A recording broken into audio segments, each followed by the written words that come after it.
Hello दोस्तों, आज हम टॉपिक कवर करने वाले हैं sources of finance. Sources of finance के अंदर में हम लोग कवर करेंगे रिटेन्ड अर्निंग क्या होती है, एडीआर जीडीआर क्या होता है और आईडीआर क्या होता है। बेसिकली बच्चों को एडीआर जीडीआर समझने में काफ़ी प्रॉब्लम होती है और रिटेन्ड अर्निंग तो बहुत अच्छा सोर्स है फाइनेंस का, तो वो हमें ज़रूर कवर करना है। लेट्स सी ये क्या होता है। ठीक है, कवर करना शुरू करें हम लोग। चलिए स्टार्ट करते हैं हम लोग सोर्सेज ऑफ फाइनेंस से। सोर्सेज ऑफ फाइनेंस क्या होता है? Retained earning. रिटेन्ड अर्निंग उस पोर्शन को कहा जाता है जो net profit after tax preference dividend which is not distributed as equity dividend but retained in the future use. मतलब नहीं समझ आया ना? देखो शॉर्ट में समझते हैं। जैसे कंपनी को नेट प्रॉफिट होता है, ठीक है, नेट प्रॉफिट होने के बाद कंपनी क्या करेगी? सबसे पहले प्रेफरेंस डिविडेंड देगी, है ना। प्रेफरेंस को क्योंकि प्रेफरेंस दी जाती है तो उनको प्रेफरेंस डिविडेंड दिया जाएगा। उसके बाद में हमारे पास जो है इक्विटी शेयर होल्डर्स हैं, उनको डिविडेंड दिया जाएगा। अब उसके बाद भी अगर हमारे पास कुछ बच गया, that is called retained earning. जो आया वो हमारे पास क्या बच गया? रिटेन्ड। रिटेन्ड का मतलब होता है उसको हम डिस्ट्रीब्यूट नहीं कर रहे हैं एज ए प्रॉफिट। मान लीजिए बहुत सिंपल सा कंसेप्ट है, कंपनी को 100 रुपए प्रॉफिट हुआ और हमने प्रेफरेंस डिविडेंड को 20 रुपीज दे दिए, प्रेफरेंस डिविडेंड के, ठीक है। अब हमारे पास बच गए 80 रुपीज। अब कंपनी के पास ये चॉइस है कि वो 80 के 80 rupees as a dividend equity shareholders को दे दे या कुछ पैसा बिजनेस में रख ले। जैसे आपने देखा होगा कि नॉर्मली जब कमाई होती है आपके पेरेंट्स को, तो जरूरी थोड़ी कि जितना कमाया सारा का सारा खर्च कर देते हैं। कुछ पैसा वो खर्चों के लिए रखते हैं और कुछ पैसा वो फ्यूचर के लिए सेव कर लेते हैं, जिसको हम बोलते हैं रिटेन्ड अर्निंग। बात समझ आ गई? सिंपल सी बात है। अच्छा, ये पोर्शन क्या होगा ये कंपनी पे डिपेंड करता है और ये टॉपिक बेसिकली आप ट्वेल्थ में बहुत डिटेल में डिस्कस करने वाले हो। फैक्टर्स अफेक्टिंग डिविडेंड डिसीजन, यानी डिविडेंड कम देना चाहिए ज्यादा देना चाहिए, इसको कौन कौन से फैक्टर इफेक्ट करेंगे, ये आपका ट्वेल्थ का सिलेबस है फाइनेंशियल मैनेजमेंट चैप्टर के अंदर, तो वहां डिस्कस करेंगे। अभी हम ये समझ लेते हैं रिटेन्ड अर्निंग क्या है। मान लीजिए हमने 50 रुपीज जो है डिविडेंड दे दिया इक्विटी वालों को। अब हमारे पास कितना बच गया? 30 रुपीज। ये क्या हो गया हमारे पास? Retained earning. I hope concept is clear now, है ना। अगर कंसेप्ट क्लियर हो गया हो तो भैया कमेंट्स में जरूर बताइएगा मेरे को। तो it is that portion of net profit after tax. After tax क्यों बोला भैया? बिना गवर्नमेंट को टैक्स दिया आप किसी को भी डिस्ट्रीब्यूट नहीं कर सकते, तो गवर्नमेंट को तो टैक्स देना पड़ेगा। उसके बाद प्रेफरेंस डिविडेंड आपने दे दिया, हाँ जी दे दिया। उसके बाद इक्विटी डिविडेंड दे दिया, हाँ जी दे दिया। अब जो बच गया वो क्या है? रिटेन। रिटेन मतलब अपने पास कंपनी रख लेती है as an earning, future growth के लिए, बहुत सारी चीजों के लिए। वो अभी मैं आपसे डिस्कस कर रहा हूं किन किन चीजों के लिए रिटेन अर्निंग काम आती है। ठीक है, तो अब जरा चलते हैं। इसको हम लोग क्या बोलते हैं? इसको हम बोलते हैं internal source, internal source of financing, या आप कह सकते हो सोर्स ऑफ इंटरनल फाइनेंसिंग, क्योंकि इस पैसे के लिए आपको किसी आउटसाइडर पे डिपेंड होने की जरूरत नहीं है। आप अपना खुद का पैसा अपनी कंपनी से एज ए फाइनेंस यूज कर रहे हो। इसको सेल्फ फाइनेंसिंग भी बोलते हैं, क्योंकि आप अपनी कंपनी के लिए अपने प्रॉफिट में से फाइनेंस कर रहे हो। क्योंकि जो रिटेन्ड अर्निंग है ऑब्वियसली आपके फ्यूचर में काम आएगा, आपके फाइनेंस के तौर पर काम आएगा, ऑब्वियस सी बात है। इसको हम लोग प्लफिंग बैक ऑफ प्रॉफिट भी कहते हैं। प्लफिंग बैक ऑफ प्रॉफिट का मतलब होता है, प्लफिंग का मतलब होता है जोतना। जोतना मतलब दोबारा से री इन्वेस्ट करना। समझ गए? जैसे आपने देखा होगा पौधे उगते हैं, उसमें से बीज उगते हैं, उस बीज को हम दोबारा जमीन में उगा देते हैं, फिर पौधे उग जाते हैं। ऐसे ही बिजनेस के अंदर हम प्रॉफिट कमाते हैं, प्रॉफिट का कुछ हिस्सा हम दोबारा से बिजनेस में री इन्वेस्ट कर देते हैं ताकि बिजनेस और बड़ा हो सके। इसको बोलते हैं ploughing back of profit. I hope retain earning clear हो गया। अब रिटेन अर्निंग होता क्या है? हाँ, ये गुल्लक में पैसे डालना। अब थोड़ा ज्यादा समझ आ गया होगा, है ना। अपने जो कमाई कर रहे हो उसमें से कुछ पैसा थोड़ा थोड़ा करके गुल्लक में डालते जाओ, जो फ्यूचर में आपके काम आएगा। ये एक बहुत अच्छा सोर्स ऑफ फाइनेंस माना जाता है, खासकर कंपनी के केसेस में। देखिए जरा इसके मेरिट्स क्या है बेटा।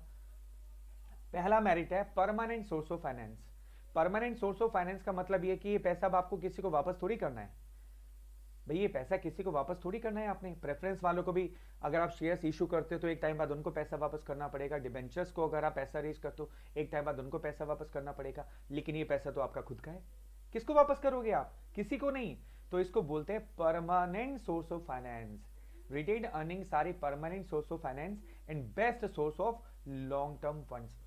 यानी लॉन्ग टर्म के लिए अगर आप पैसा इन्वेस्ट करना चाहते हो तो ये बहुत अच्छा सोर्स ऑफ फाइनेंस माना जाता है और इसको हम सेल्फ फाइनेंसिंग भी बोलते हैं। देखिए इसके लिए आपको प्लान करके चलना पड़ेगा। आप कितना पैसा लगाना चाहते हो, कितना पैसा जोड़ना चाहते हो, फ्यूचर में आपके क्या क्या एक्सपेक्टेशन है, कितना ग्रोथ करना चाहते हो, वगैरह वगैरह। तभी प्लान करोगे, तभी तो आप रिटेन कर पाओगे ना।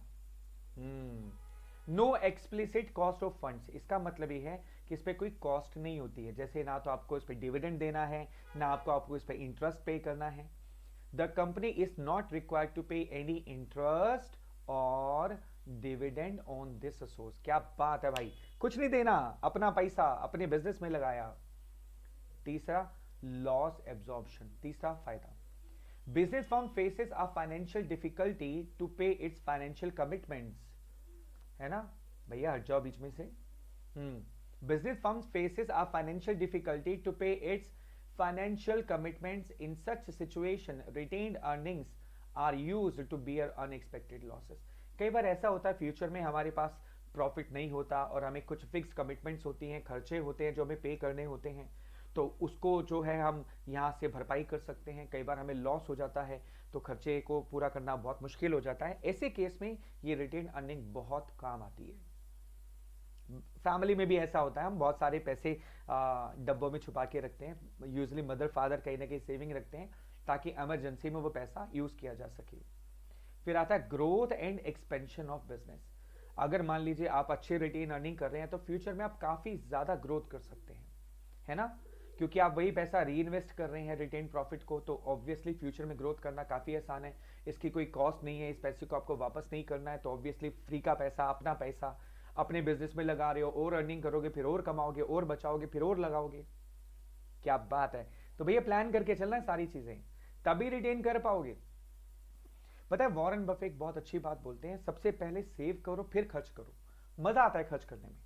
आप जो भी पैसा कमा रहे हो ना उसमें से पहले सेव करो, फिर जो बच गया उसको आराम से खर्च करो। नॉर्मली लोग उल्टा सोचते हैं, पता है क्या करते हैं, पहले खर्च करते हैं फिर सोचते हैं जो बचेगा उसको सेव कर लेंगे। तो इसलिए प्लानिंग बहुत जरूरी है यहां पर। फिर अगला प्रॉफिट आता है appreciation in the value of shares. If retained earnings are increasing it means its reserves are increasing. मतलब देखो, अब आप भी देखो, आपकी वेल्थ भी तो बढ़ती है, आप जितना पैसा रिटेन करते जाएंगे, अपने बिजनेस में लगाते जाएंगे, अपनी इन्वेस्टमेंट्स में लगाते जाएंगे, तो आपको भी तो लगता है मार्केट में आपकी वैल्यू बढ़ रही है एज ए फाइनेंशियल, है ना, फाइनेंस के तौर पर आपकी वैल्यू बढ़ जाती है। सेम वे कंपनी की भी वैल्यू बढ़ती है।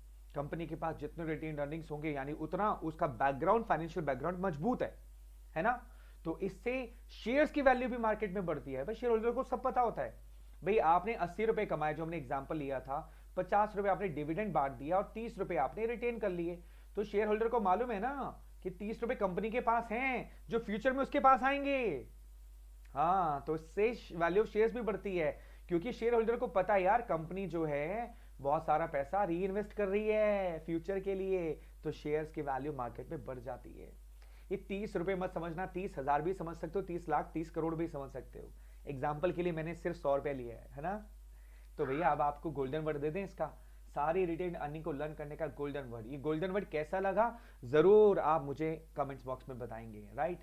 प्लान्स, देखो मैं बड़ी देर से कह रहा था आपको, हाँ, कि आपको प्लान करके चलना पड़ेगा। अगर आप रिटेन करना चाहते हो अर्निंग्स को तो आपको प्लान बना के चलना पड़ेगा। P stand for permanent source of finance, L stand for loss absorption, अगर लॉस हो जाए तो आप उसको एब्जॉर्ब कर सकते हो। A stand for appreciation in the value of shares, N stand for no explicit cost of funds, and S stand for source of expansion and growth. तो भैया हमारा गोल्डन वर्ड क्या है, हाँ जी, गोल्डन वर्ड क्या है, प्लान्स, क्योंकि जो आपके फ्यूचर प्लान्स होंगे उसी पर बेस्ड आपकी रिटेन्ड अर्निंग होगी बेटा, ठीक है। तो याद रखना, जब भी रिटेन करना हो फ्यूचर के लिए तो प्लान्स क्लियर होंगे तो रिटेन अर्निंग क्लियर होगी। तो गोल्डन वर्ड क्या आ गया, प्लान्स, नहीं तो सब मिट्टी हो जाएगा। ध्यान रखना, सारा पैसा मिट्टी हो जाता है अगर आप प्लान्स नहीं बनाओगे और रिटेन अर्निंग नहीं करोगे, तो it's a very good source of finance. चलिए अब देखते हैं इसके डीमेरिट्स क्या है। इसके डीमेरिट्स में पहला आता है डिससेटिस्फेक्शन अमंग शेयर होल्डर्स। देखो शेयर होल्डर्स को हमने एग्जांपल लिया था, 80 रुपीज हमने कमाए, 50 रुपए हमने शेयर होल्डर को इक्विटी डिविडेंड दे दिया और 30 रुपीज हमने रिटेन अर्निंग कर ली।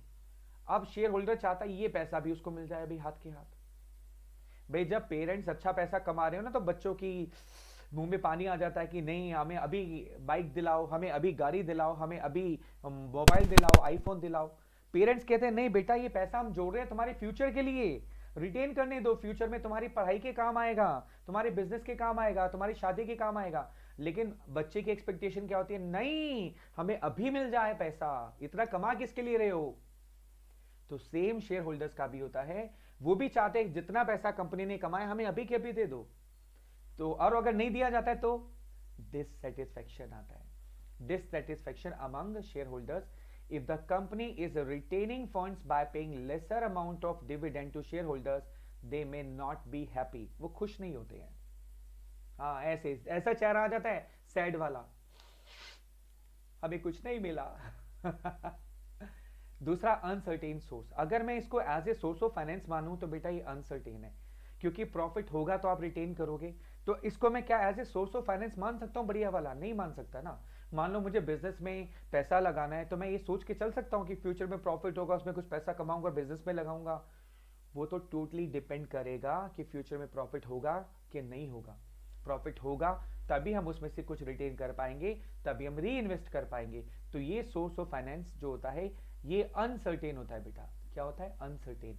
It is fluctuating and uncertain. किसी साल प्रॉफिट ज्यादा होगा, किसी साल प्रॉफिट कम होगा, उसी के हिसाब से हमारी जो रिटेन अर्निंग है कभी ज्यादा होगी कभी कम होगी। So it is a fluctuating and uncertain source of funds because profits of business are fluctuating by nature. तीसरी डीमेरिट क्या है? Misuse of funds. The directors and managers of the company can misuse the funds retained out of profits. जब ऐसा profit retain किया जाता है ना तो मिसयूज होने के चांसेस बहुत ज्यादा हो जाते हैं, क्योंकि लगता है इतना सारा पैसा आ गया, हाँ इकट्ठा यूज करो, वाह भाई वाह। डायरेक्टर्स इसको मिसयूज कर सकते हैं, यानी कंपनी के एंड पर इसका मिसयूज हो सकता है। वो अपनी सैलरी बढ़ा देंगे, डायरेक्टर्स बोलेंगे हमारी सैलरी 1 करोड़ रुपया साल की कर दो, 1.5 करोड़ कर दो, प्रॉफिट कमा रहे हैं। अननेसेसरी खर्चे हो जाएंगे, स्टाफ लोगों को भैया एसी लगवाओ सारे सबके कमरों में, सबको गाड़ियां दो, सबको मोबाइल दो, क्योंकि कंपनी को बहुत प्रॉफिट हो रहा है। तो ये मिसयूज हो जाता है। देखो बेटा, अगर हमने रिटेन्ड अर्निंग को प्लान नहीं किया तो सब मिट्टी हो जाएगा। ध्यान से समझ लो, क्या हो जाएगा? क्या हो जाएगा? मिट्टी हो जाएगा। डीमेरिट्स यानी कि मड, MUD। आहा, क्या बात है सर, गोल्डन वर्ड, मजा आ गया सर। खुश हो गए हो तो कमेंट जरूर डालना। हाँ जी, अगर खुश हो गए हो इस बात से तो कमेंट जरूर डालना। गोल्डन वर्ड है बेटा ये, क्या? Mud, MUD। अब देखो, रिटेन अर्निंग को याद करने का आसान तरीका, प्लान्स, मेरिट्स, और नहीं प्लान किया तो मिट्टी हो जाएगा, डीमेरिट्स।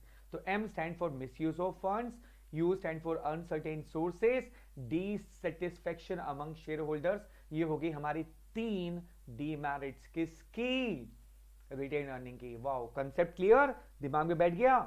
बस फटाफट रिकॉल कर सकते हो, plans mud, plans mud, plans merits mud, demerit. और कभी कॉन्सेप्ट आ जाए सब्जेक्टिव वे में कि लिखो, तो सारी मेरिट्स डीमेरिट्स लिख देना। इतना सारा भर के आ सकते हो, आप पूरा पेज भर के लिख सकते हो इस टॉपिक के ऊपर, रिटेन अर्निंग के ऊपर। क्या बात है, चले आगे। हाँ मेरे लवली बच्चा, चलिए। नहीं नहीं, अब नाराज नहीं होना भाई, अब समझ आ गया बच्चों को। चलो अब आगे हटो। हाँ, अब बात करते हैं हम ADR GDR, ये सब क्या होता है। देखो, बहुत सिंपल सा कंसेप्ट बता रहा हूं, 2 मिनट का कंसेप्ट है। अगर ये पल्ले पड़ गया तो बहुत क्लियर हो जाएगा, बड़ी बिल्कुल क्लियर हो जाएगा। जैसे आप भारत में हैं, इंडिया में रुपीस चलता है बेटा, करेंसी हमारी रुपीस है ना। लेकिन जब आप अमेरिका में जाते हो, ये है इंडिया, भारत, और जब आप USA में जाते हो, अमेरिका में जाते हो, तो वहां क्या चलता है? डॉलर्स। अगर आप रुपीस अमेरिका में लेके जाओगे तो क्या वहां रुपीस चलेंगे? आपकी करेंसी नहीं चलेगी। तो आपको वहां क्या चलाना है? डॉलर चलाने हैं। तो अब आप क्या करते हो? आप रुपीस की जो करेंसी है वो रिजर्व बैंक ऑफ इंडिया को देते हो, और वो आपको बदले में डॉलर दे देते हैं आपको, ताकि आप अमेरिका में जाकर के उनको चला सको। क्लियर? ऐसे ही अगर आप जापान जाओगे तो वहां पर येन चाहिए आपको, अगर आप यूरोप जाओगे तो आपको यूरो चाहिए, है ना, अगर आप यूके जा रहे हो तो आपको पौंड चाहिए। तो आप करेंसी को एक्सचेंज कर लेते हो। अब सिंपल सा फंडा देखो, यानी कि जो चीज इंडिया में चलती है वो अदर कंट्रीज में करेंसी नहीं चलती। अब बात करते हैं मनी रेस करने की, पैसा रेस करने की। बेटा, आपने फंड रेस किया, आप इंडियन कंपनी जब पैसा रेस करती है तो किससे रेस करती है? शेयर्स से।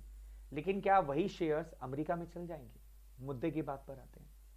भाई, आप इंडियन कंपनी हो, बहुत बढ़िया एस्टैब्लिश कंपनी हो, अब आपको पैसा रेस करना है as a source of finance. आप इंडिया में रेस करते हो तो आप शेयर्स इशू करोगे, उससे पैसा रेस कर सकते हो। लेकिन अगर आप अमेरिकन इन्वेस्टर आपकी कंपनी में लगाना चाहता है, वो कहता है मुझे शेयर्स नहीं चाहिए, जैसे यूएसए वाला कहता है मुझे रुपीज नहीं चाहिए, डॉलर में पैसा चाहिए मेरे को, ऐसे ही बेटा अगर कोई इंडियन कंपनी, क्या क्या क्या, इंडियन कंपनी अमेरिका में पैसा रेस करना चाहती है, कहां रेस करना चाहती है बेटा, यूएसए में, तो उसको वहां पर एडीआर इशू करना पड़ेगा, ना कि शेयर्स। एडीआर का मतलब होता है American depository receipts, American depository receipts. हालांकि इसका भी एक मैकेनिज्म होता है बेटा, इसका एक तौर तरीका होता है, ऐसा ही नहीं आप सीधा गए अमेरिका में जाकर रेस कर दिया, इसका पूरा प्रोसेस होता है ना। तो वो हम बाद में समझेंगे, वो अभी आपके सिलेबस में नहीं है। अभी आप ये समझ लो कि अगर आप अमेरिका में रेस कर रहे हो तो उसको क्या बोलेंगे हम, एडीआर। अगर कोई Indian company rest of the world में करना चाहती है, रेस्ट ऑफ वर्ल्ड का मतलब अदर देन अमेरिका, जापान में करना चाहती है, यूके में करना चाहती है, किसी और कंट्री में करना चाहती है, ऑस्ट्रेलिया में करना चाहती है, तो इंडियन कंपनी क्या इशू करेगी, जीडीआर। जीडीआर का मतलब होता है ग्लोबल डिपॉजिटरी रिसीट्स,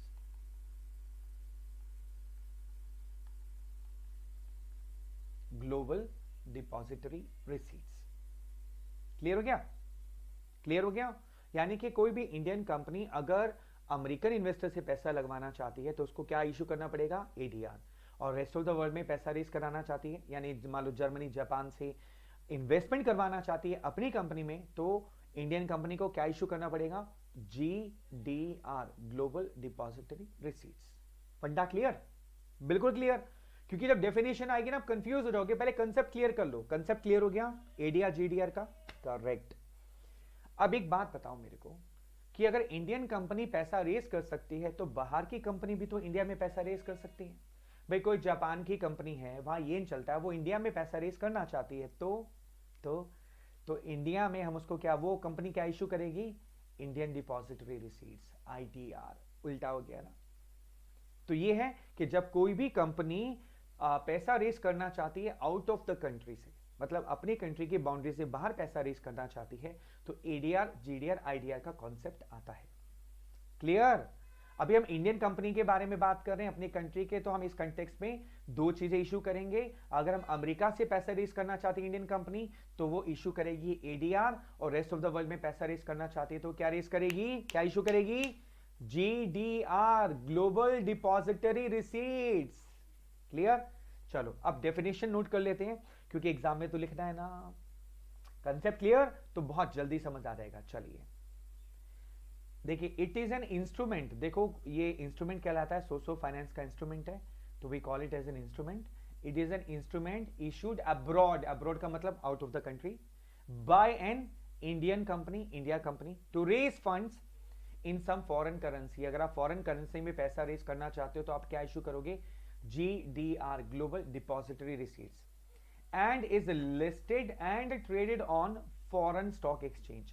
इसका मतलब क्या है कि अगर आप GDR इशू कर रहे हो, तो जैसे आप इंडिया में इंडियन स्टॉक मार्केट में अपने आप को रजिस्टर्ड कराते हो एज ए कंपनी, भाई कंपनी को जब भी भारत में शेयर्स इशू करने होते हैं तो उसको कहीं ना कहीं किसी ना किसी स्टॉक एक्सचेंज के अंदर में रजिस्ट्रेशन कराना कंपलसरी होता है, चाहे वो बॉम्बे स्टॉक एक्सचेंज में कराए, चाहे वो नेशनल स्टॉक एक्सचेंज में कराए।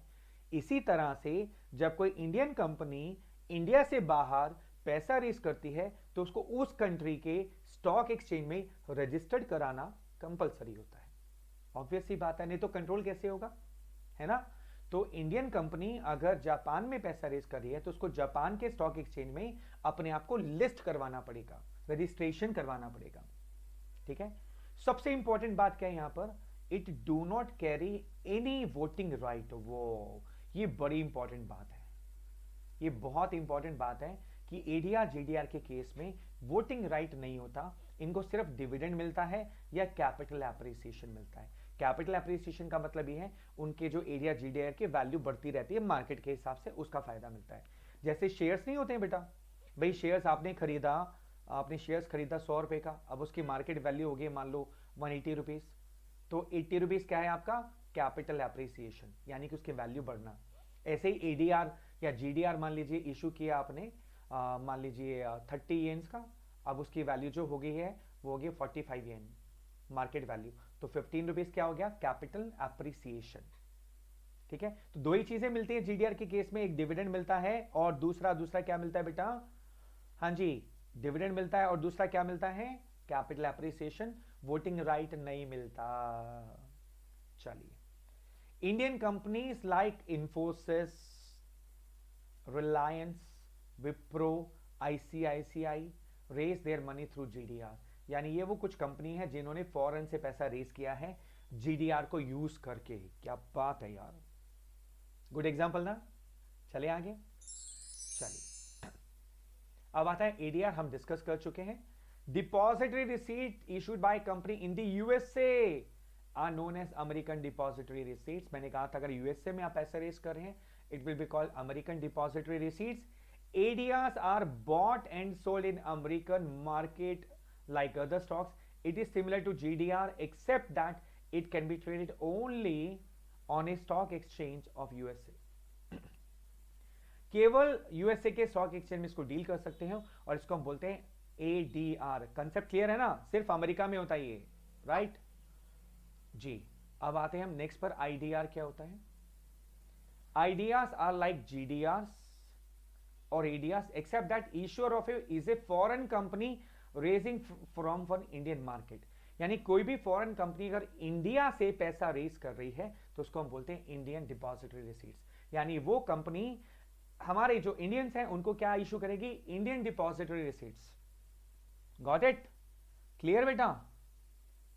चलिए, आइडियाज आर रुपी डोमिनेटेड क्योंकि इसमें रुपीज में हम लोग इन्वेस्ट करेंगे, तो दिस इज कॉल्ड आईडीआर। और सेम कंडीशन है, अगर कोई फॉरेन कंपनी इंडिया से पैसे रेज करना चाहती है तो उसको भी इंडियन स्टॉक एक्सचेंज में रजिस्टर्ड करवाना पड़ेगा। जी हाँ, और स्टैंडर्ड चार्टर्ड पीएलसी जो है वो पहली कंपनी है जिसने भारत से पैसा रेज किया था through IDR in 2010। I hope is that clear now. What is retained earning, retained earning को प्लान्स करके चलना बेटा, नहीं तो सब मिट्टी हो जाएगा। प्लान्स गोल्डन वर्ड, PLANS और MUD डीमेरिट्स होगी रिटेन अर्निंग की। फिर हमने डिस्कस किया ADR, GDR and IDR guys. Thank you so much, do like, subscribe and comment guys. ठीक है, मिलते हैं नेक्स्ट वीडियो में आपके साथ सोर्सेज ऑफ फाइनेंस की। Take care guys, bye bye.